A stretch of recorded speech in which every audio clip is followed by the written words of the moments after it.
Obvious लगने लगेगी। ऐसा क्वेश्चन जेई में भी आया, जेई के भी कराऊंगा आगे चल के, ठीक है। चलो भाई, story time, finally story time. काफी लोग जो हैं हमारे बीच बहुत दिनों से स्टोरी स्टोरी चिल्ला रहे हैं, और इनका स्टोरी नहीं मिल पा रही है, वो भी एमएस धोनी से रिलेटेड मेरे मुंह से निकल गया था एक दिन की वह उस दिन से पीछे पड़े हुए हैं। चलो तो स्टोरी बता देता हूँ। देखो यार, स्टोरी थोड़ी सी ऐसी है, ठीक है, 5 मिनट की स्टोरी, फिर पढ़ाई करेंगे वापस। स्टोरी थोड़ी सी ऐसी है कि यार जिसमें ना विश्वास नहीं होता लोगों को अब हुआ क्या कि लास्ट ईयर भी मैंने बताई थी स्टोरी, लोगों ने विश्वास नहीं किया, कह रहे सर मसाला। मैंने पहले ही बोला था यार देखो विश्वास नहीं करोगे, क्योंकि बहुत बड़ा कोइंसिडेंस है इस स्टोरी में, बहुत बड़ा कोइंसिडेंस है, तो आप लोग विश्वास कर लेना, विश्वास कर लेना, ठीक है, पहले ही बोल रहा हूं, सच है स्टोरी, स्टोरी सच है, और विश्वास कर लेना, ठीक है।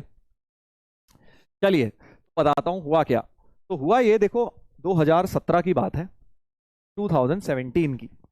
मैं एक गेस्ट लेक्चरर की तरह बोकारो जा रहा था, डीपीएस बोकारो, ठीक है। वहाँ पे क्या है, डीपीएस बोकारो में काफ़ी बढ़िया बढ़िया बच्चे पढ़ते हैं, और जेई भी काफ़ी बच्चे निकालते हैं वहाँ से। तो मुझे एज अ गेस्ट फैकल्टी बुलाया गया था एक हफ्ते के लिए, कि भाई सर इन बच्चों को पढ़ाइए, मतलब देखिए हमारे बच्चों का लेवल कैसा है, और आप इनको आईआईटी के लिए गाइड करिए थोड़ा सा, हफ्ते भर में, एक हफ्ते के लिए गया था मैं, और कि आप इनको मोटिवेट करिए, और कौन कौन से बच्चे बढ़िया हैं, कर सकते हैं आप, उनको थोड़ा हमें बताइए। तो ठीक है, मैं गया एक हफ्ते के लिए, क्लासेस वगैरह ली, और ट्रस्ट मी वो एक अलग स्टोरी है, मतलब वहाँ पे क्लासेस लेना, और ऑफलाइन में मतलब मैंने इतने सालों से क्लासेस ली हैं, बट वहाँ के बच्चों का जो डेडिकेशन था, सुबह 6 बजे आ जाते थे, और उनकी क्लास में नॉन स्टॉप लेता था 6 से 12, 6 घंटे की क्लास।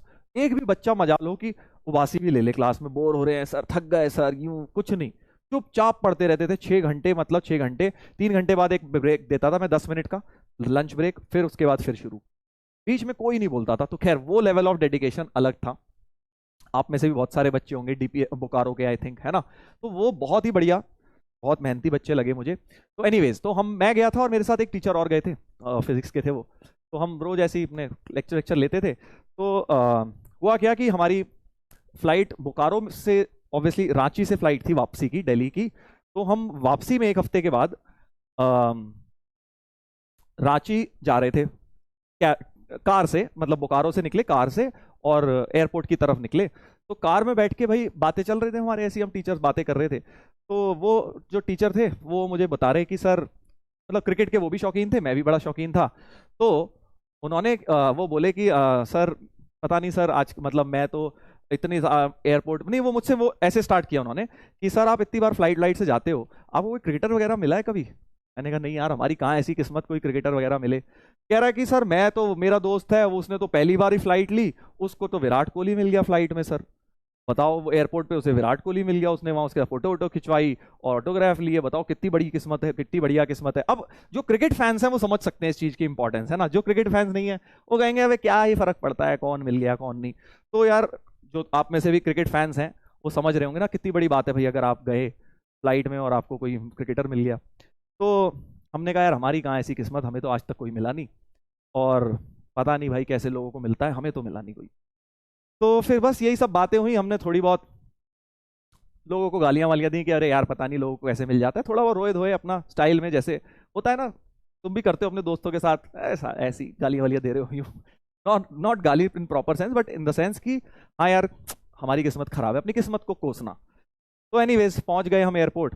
अब एयरपोर्ट पहुंच गए आगे की कहानी शायद तुम थोड़ा बहुत गेस कर पा रहे होगे क्या हुआ, है ना। तो एनीवेज क्या हुआ वो बता देता हूँ, कैसे हुआ ये बताता हूँ, बिकॉज क्या हुआ वो तो तुम समझ गए होगे। तो हम फ्लाइट में गए, आराम से बैठे, रांची टू दिल्ली फ्लाइट ले रहे थे।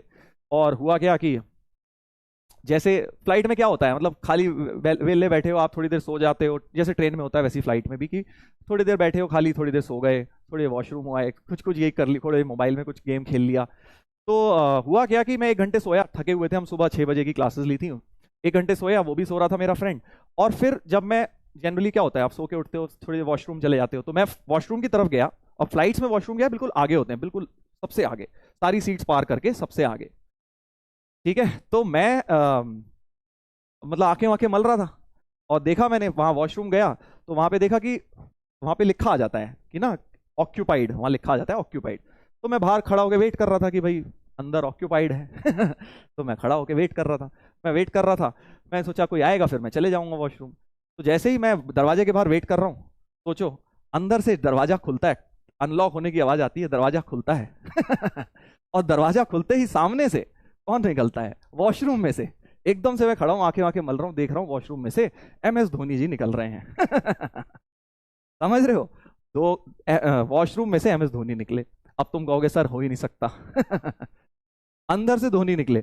अब ऐसे में तुम क्या बोलोगे बताओ? एकदम तुम वॉशरूम जाने के लिए खड़े हो, वॉशरूम में से धोनी। तो मैंने क्या किया, मैंने एकदम से तो क्या ही समझ आता है, MS धोनी ने मुझे देखा, मैंने MS धोनी को देखा, तो मैंने हेलो कर दिया, बस हाथ मिला लिया। और समझ ही नहीं आया हुआ क्या। मतलब आपके पास कितना ही टाइम होता है, वॉशरूम में कोई आ रहा है, आप जा रहे हो, कोई आ रहा है, तो कितना ही टाइम होता है, बस इतना हेलो करने का ही टाइम हुआ। फिर मैं जब अंदर गया तो एक्चुअली मुझे रियलाइज हुआ क्या अभी मेरे साथ, मतलब मुझे MS धोनी मिले MS धोनी मिले। तो एनीवेज वॉशरूम के अंदर मैं 1-2 मिनट थोड़ा मैंने इस बात को डाइजेस्ट किया कि यार ये क्या हुआ अभी मेरे साथ। तो एनीवेज तो मैं जब वॉशरूम से निकला तो मैंने क्या किया, चलते चलते मैंने देख लिया कि वो बैठे कहाँ थे। तो MS धोनी क्या है कि जैसे मैं निकला वापस तो सेकंड रो में, आगे वाली रो में, सेकंड रो में सबसे अंदर वाली सीट में बैठे हुए थे। फिर मैं अपना चलते हुए चले गया। बाकी दोनों सीट्स खाली थी उनकी, क्योंकि उन्होंने तीनों ही रिजर्व करा ली होंगी, नहीं तो लोग उन्हें परेशान करते हैं ना। तो अब हुआ क्या, आगे की कहानी सुनो, बड़ा मजा आया। आगे जब मैं अपने फ्रेंड के पास जाके बैठ गया, फ्रेंड के पास जाके बैठ गया मैं। तो फ्रेंड को सो रहा था वो, मैं तो उठ गया था, वॉशरूम भी वो आया, वो सो ही रहा था। मैंने उसे कोनी मारी, मैंने कहा अरे उठो उठो यार उठो। वो कहता क्या हो गया सर, क्या हो गया? मैंने कहा यार फ्लाइट में MS धोनी आए हुए हैं। तो कहता अरे यार सर सोने दो ना यार, क्यों आप मेरे साथ मजाक कर रहे हो? उस समय हम बात कर रहे थे, आपको मैं ही मिला हूं मजाक करने को, सोने दो यार। मैंने कहा अरे नहीं भाई सही में MS धोनी आए हुए हैं तो वो कह रहे यार सोने दो यार, मत परेशान करो, वैसे ही कल रात में बहुत कम सोया था। तो मैंने कहा ठीक है। अब मैंने कहा कौन इसको समझाए। मैंने क्या किया कि मैंने देख तो लिया ही था कहाँ MS धोनी बैठे हैं, तो मैं चुपचाप जल्दी से उठ के चले गया और धोनी से पूछा मैंने कि भाई क्या मैं आपके साथ एक फ़ोटो खिंचवा सकता हूँ? तो उन्होंने बोला यस ऑफ कोर्स। तो उन्होंने फ़ोटो खिंचवा ली। वो अपने वही कैंडी क्रश खेल रहे थे एज हिज फेवरेट गेम अपने आईपैड के ऊपर। तो मैंने फ़ोटो खिंचवा ली और मैं फ़ोटो खिंचा के लाके मैंने फिर अपने दोस्त को उठाया, मैंने उठाया, मैंने कहा ये देख फ़ोटो। उसने जब फ़ोटो देखी कि भाई अरे धोनी और आपकी फ़ोटो कैसे आ गई, तो फिर वो जागा एकदम से। तब उसे लगा कि हाँ यार सर तो सही बोल रहे थे, इसका मतलब सही में फ्लाइट में MS धोनी आए हुए हैं। फिर वो कह रहा है सर आप तो सही बोल रहे थे। मैंने कहा हाँ सही बोल रहा था भाई। फिर वो भी भागते हुए गया। इतने में क्या हुआ कि फ्लाइट में हलचल मच गई। अभी तक क्या किसी को पता नहीं था कि फ्लाइट में धोनी है, क्योंकि वो अपने आगे कोने सीट में बैठे हुए थे। बट जब वो वॉशरूम गए, थोड़ा एयर होस्टेस वगैरह ने भी देखा, मैंने भी देखा और हम फोटो भी खिंचवाया है मैं, तो फिर हलचल मच गई कि हाँ यार फ्लाइट में MS धोनी आए हुए हैं। तो फिर उसके बाद क्या है, फिर लाइन लग गई वहाँ। ऑलमोस्ट प्लेन लैंड ही करने वाला था, तो 10-15 मिनट लोगों ने लाइन लगा दी उनके साथ फोटो खिंचवाने के लिए। और फिर क्या, फिर तो वो उनको सबसे पहले ही निकाल लेते हैं जब एग्जिट करते हैं। तो प्लेन जैसे ही रुकता है सबसे पहले उन्हीं को करते हैं। अब देखो काफी लोग कह रहे हैं कि फोटो दिखाओ सर, सर झूठ है, प्रूफ सर, फोटो दिखाओ अरे भाई फोटो भी दिख जाएगी। यही सेम, मतलब सारे बच्चे सेम होते हैं। लास्ट ईयर भी सेम हुआ था।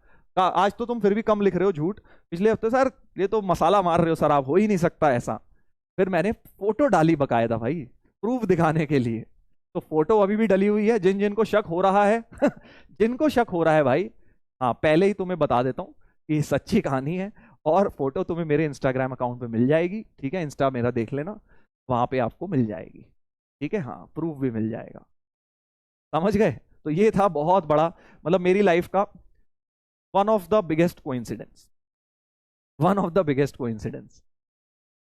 सर हमें भी दिखाओ फेक। देखो आ गए हेटर्स, तो हर जगह होते हैं। देखो हेटर्स है ना, हेटर्स को तो बहाना चाहिए ना बिलीव करने का। अब मैं तुम्हें, मेरे को क्या मिल जाएगा भाई झूठी कहानी बता के, है ना बाकी तुम्हारा मन, तुम्हें अगर माननी है तो मानो भाई, नहीं माननी तो तुम अपने खुश, हम अपने खुश। हम कौन सा तुम्हें बोल रहे हैं कि भाई ये थ्योरम है मैथ्स की, माननी ही माननी है, मत मान भाई